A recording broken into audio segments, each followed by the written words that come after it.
We've just arrived at the Tameside Stadium for FC United's game against Kings Lynn, and I'm waiting for Tim, Steve, Louis, Stan and Martin Conway, because I want to ask Martin what blind people see in football, and I'm planning to do that at half-time.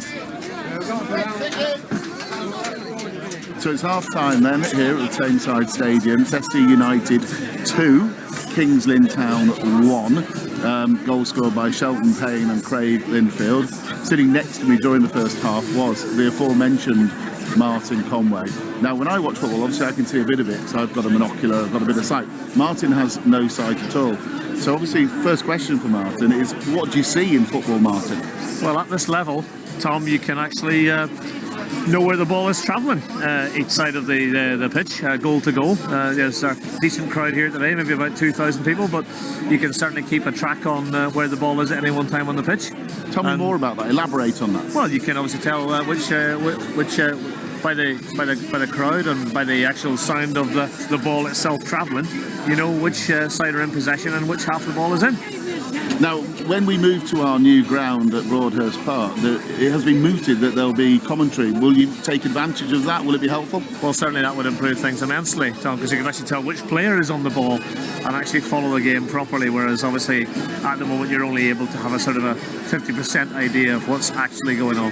Yes, you just stole my next question. I was going to say, what proportion of the game do you think you follow? What bits do you miss? Well, you miss the individual bits of play, where obviously which player is on the ball. You know, you can tell which team have the ball, maybe on which half the ball is in, but you can't really tell which player particularly is on the ball, or who's having a good game or who's having a less than good game. Now, it'd be fair to say you're a bit of a sports nut. I've known you to sit in your front room for 8 to 9 hours just watching cricket, football, various other sports. How did you get into sport? I think primarily through my father. Tom, he was a very, very keen Gaelic Games supporter in Ireland, and took me to lots of matches when I was maybe as young as 5 or 6 years old, and he transmitted his enthusiasm, I might say, although not for cricket. He wasn't very keen on that. Did he commentate on when you were at the games? Did he actually tell you what was happening? From time to time, not consistently, but yeah, vaguely. Yeah, if it was relevant, yeah. He was rather vociferous, Thomas, so he commentated in his own particular way by getting very involved in the game with the supporters around him, so you could certainly tell what was going on. Now, you're into cricket as well. Have you actually been to any of the test grounds and actually watched? Were you able to follow it there, or did you listen to the commentary? Or I had a radio on the occasions that I went to Headingley and been to Old Trafford as well. And on each occasion I had a commentary. So is football easier to follow without a commentary than any other game? Yes, probably, because as I say, you can follow the ball. Although again, cricket probably is quite easy to follow, I presume, without a commentary. If you know which side is batting and you're talking to somebody, they will keep you informed vaguely as to what's going on. But football is, it's quite an easy game to follow.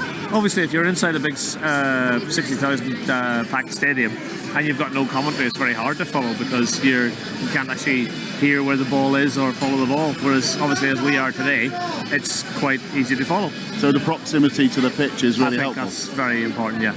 What is it about football that seems to attract visually impaired people? Because most of my visually impaired friends are really into football. You're heavily into football and other sports. What is it about football that attracts blind and partially sighted people? Well, I don't know, Thomas. I think it's more a case of we are not that different from other people. You know, if you think about what interests people generally, you know, we have the same interests. We're interested in the world around us, and we're interested in sport as part of that world. And it's I suppose it's something to follow. It's something to belong to if you support a team. And there's a want for people to belong, I suppose. But I don't think we're that different to the average person, really. And when you were at school in Belfast, were you able to play any ball sports, football or anything like that? A little, no. Yeah, we had a little bit of that. But I think at about 14 I decided that that was not something I was going to be doing for any longer.